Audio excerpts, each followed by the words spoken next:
Aloha from the Ozarks. Folks, I'm standing inside of a 10 by 20 garden shed that would make a perfect storage building for you. A lot of space inside of here. So let me turn the camera around and show you this really pretty building. Just a second.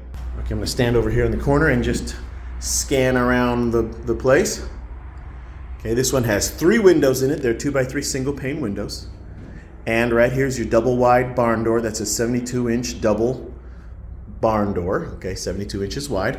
And I hope that you are noticing it's plywood in the walls, plywood in the floors. Most of my competitors do not put plywood in their walls. They put an OSB wall siding and they use a composite floor. But we have plywood in the walls and floors, okay? 5/8 inch thick plywood on that. Let me go outside and show you your exterior wall. That is T111 5/8 inch plywood. And this is a stain that's on it called Honey Gold. That's our standard stain. We also offer paints by PPG, but this particular building has our standard stain on it. Okay, so let's go on inside and talk about it. All right, so that's 5/8 inch plywood, 5/8 inch in the floors as well. The walls are 2 by 4 wall studs, and they are 16 inches apart, like you would build in your home if you were going to build a home.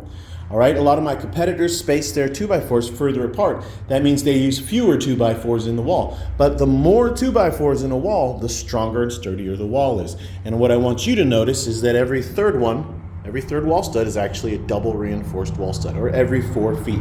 So I'll show it to you. 1, 2, 3, there it's doubled up.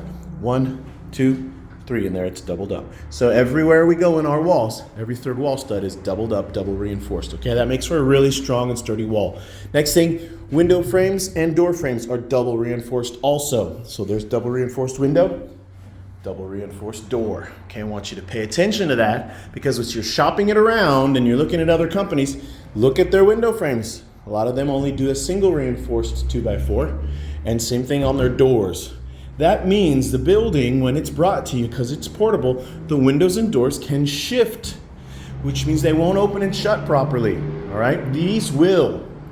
And once we bring it to your site and level it on your land, these windows and doors are going to open and shut properly. And if they won't, I'm going to send out my repair guy to make it happen, because double reinforced windows and door frames should not shift. And it can happen, and they'll get adjusted, so they will open and shut properly. All right, that's the bottom line with double reinforced doors and windows, and you need to pay attention to that when you're shopping around. All right, a standard wall, single reinforced 2 by 4 at the bottom, double reinforced up at the top. A lot of my competitors don't double reinforce at the top. Okay, so you need to pay attention to that. The other thing is, at the very top of the wall, I'm going to reach the camera up there and show it to you. We have this soffit ventilation system. It's an aluminum soffit ventilation system, and it runs the entire side wall over here, as well as the entire side wall over here. And you can kind of see light reflecting in from up there. That is because this soffit ventilation right there runs the entire length of the building. And it's a Graceland exclusive. They have a patent on that. And that's for improved airflow and circulation. So the air goes up and actually goes out the roof vent. We have a screened-in roof ridge vent that runs the entire peak of the roof, and that's also for the improved airflow and air circulation. Graceland has that exclusive. It's screened in to keep out bugs and debris, but it allows for a great amount of airflow. This building will stay 10 to 15 degrees cooler in the hot summertime months because of our improved airflow and air circulation. In addition to that, this particular building has the G-board radiant barrier applied to the inside of the roof, and that reflects out 97% of the sun's radiant heat. So that also makes a huge difference. We're talking about maybe 30 degrees worth of difference in this building versus one of my competitors' building because of our improved airflow and circulation and that radiant barrier roof. Now, that radiant barrier is an optional upgrade. It happens to be applied in this particular building, but you can order one and you don't have to get the radiant barrier if you don't want it. Of course, I always recommend it. Now, let's talk about the roofs. The roof trusses are 2 by 4s, and the roof truss spans the entire width of the building. A lot of my competitors use a smaller roof truss, where the shape of that triangle is actually smaller, and you'll notice our triangle shape goes all the way out to the wings, okay? That means that's a strong roof. That's the kind of roof truss you would have built. If you hired some roofing company to come out and build a roof truss for your building, that's how they would build it. And notice that we attach the roof trusses to the tops of the double reinforced walls using these metal hurricane clips. A lot of my competitors don't use metal hurricane clips. They use nails or screws or lag bolts. Ours are mounted to the walls using metal hurricane clips. And then we offer 150-mile wind gust certification on these buildings partly because of those metal hurricane clips. All right, that's super important. If a big strong gust of wind comes along on my competitors' buildings, those roofs could pull right off of there. But we use the metal hurricane clips like you would do in a residential building. Now, these of course are not residential buildings, they are portable buildings.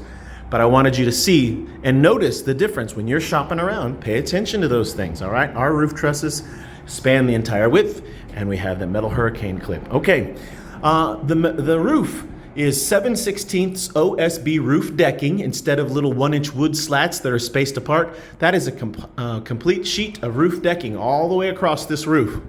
All right, on the outside is the metal. Between the metal and the roof decking is a moisture barrier. On the inside of this roof is our radiant barrier roof that reflects 97% of the sun's heat out. Next, let's talk about the floors. This is a plywood floor, 5/8 inch. It is tongue and groove, which means each plywood slab is interlocked with the other plywood slab, tongue and groove, okay? That means it's a seamless, gapless floor. Bugs that are underneath that building cannot get up through that seam into this building because interlocked using tongue and groove, okay? Tongue and groove is really the only way to do a floor. Underneath this floor, in our subfloor, we use 2x6 floor joists, not 2x4 wall studs, 2x6 floor joists. A lot of my competitors use a 2x4 for their floor joists, which makes their subfloor not nearly as strong as ours. We use 2x6s and we space them out 16 inches apart. Some of my competitors will space theirs at 24 inches apart, again giving you a weaker floor, where we use the higher quality building materials and we build at a higher quality. So our floors are super strong and our subfloors super strong. If you are interested in this building, I want to encourage you to take a look at this video description. Click on the read more or whatever it says for the video description. And I've got links. A link to my frequently asked questions playlist on YouTube. I've got a link to view my current inventory on Facebook. So if you want to see what other buildings I have available, just click on that link. I've got a link to message me on Facebook. And I've also got information on how you can text me. I got my business phone number on there, so you can go ahead and call me or text me. All right? So I want to encourage you to take a look at those things. And if you have any questions, you know what to do. Hit me up. Last but not least, free deliveries within 50 miles of my lot. And that includes us leveling this building, setting it on your concrete blocks, and anchoring it into the four corners into the ground like a mobile home, assuming that your ground is suitable for anchoring. If you're interested and want to buy it, paying cash price is always the lowest price. We got rent-to-own options, 3, 4, or 5 years. No credit check on rent-to-own, and there's no penalty to pay it off early. A lot of my competitors do penalize you if you want to pay it off early, but we don't. All right, if you are interested in this building, you know what to do. Hit me up. Aloha from the Ozarks.